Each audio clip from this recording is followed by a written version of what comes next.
সংসদ সদস্য আনার হত্যায় অভিযুক্ত নেপালে পালিয়ে থাকা সিয়ামকে কলকাতার সিআইডি হেফাজতে নিয়েছে বলে জানিয়েছেন ডিএমপি কমিশনার হাবিবুর রহমান। সকালে ডিএমপি মিডিয়া সেন্টারের সংবাদ সম্মেলনে এই তথ্য জানিয়ে তিনি বলেন, ভারতে সংগঠিত এই হত্যার বিচার সেখানেই হবে। ডিএমপি কমিশনার জানান, রাজধানীর পশুরহাটের নিরাপত্তায় বিশেষ টিম গঠন করা হয়েছে। মলম ও অজ্ঞান পার্টি সহ ছিনতাই রোধে কঠোর নিরাপত্তা নেওয়া হবে বলেও জানান হাবিবুর রহমান। সোহান খানের প্রতিবেদন।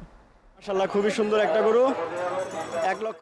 ত্যাগ ও মহিমার মুসলমানদের দ্বিতীয় ধর্মীয় উৎসব ঈদুল আজহা উপলক্ষে রাজধানীতে স্থায়ী ও অস্থায়ী মিলে 19টি হাটে পশু বিক্রির অনুমোদন দিয়েছে ঢাকা সিটির 2 কর্পোরেশন। এসব হাটে কোরবানির পশু ক্রেতা বিক্রেতা ও তাদের আর্থিক লেনদেনের নিরাপত্তা নিয়ে সংবাদ সম্মেলন করেন ডিএমপি কমিশনার। পশুর হাটের নিরাপত্তায় নানা পদক্ষেপের কথা তুলে ধরেন তিনি।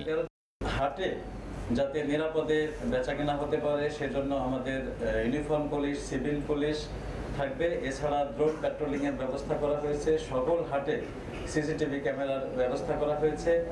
যে হাসিল বা ট্যাক্স যেটি নেওয়া হয় সেটি যাতে অতিরিক্ত নেওয়া না হয়, পুলিশ নিরাপত্তা দেবে এবং পুলিশেরও একটি করে ক্যাম্প সেখানে থাকবে। জোর করে এক হাটের পশু অন্য হাটে নেয়া, যত্রতত্র পশুর হাট বসানো বন্ধের পাশাপাশি মলম পার্টি ও ছিনতাইকারীদের প্রতিরোধে সতর্ক থাকবে আইন শৃঙ্খলা বাহিনী। কোনো অনুমোদিত হাট নয়, কিন্তু কিছু একটা ফাঁকা জায়গা পেলেই কেউ সেখানে হাট বসানোর চেষ্টা করে এবং যদি এখানে হয়ে থাকে তাহলে সেই সমস্ত গরুগুলো আমরা কিন্তু সিজ করে নেব। মানুষজন সহ অজ্ঞান পার্টি, মলম পার্টি এগুলো থেকে থাকে আমরা বিভিন্ন সময় দেখেছি, সেটির প্রতিরোধের জন্য ব্যবস্থা রাখা হয়েছে। সংসদ সদস্য আনোয়ারুল আজিম হত্যা মামলার অগ্রগতি নিয়ে ডিএমপি কমিশনার জানান, নেপালে আটক সিয়াম কলকাতার সিআইডি হেফাজতে রয়েছে।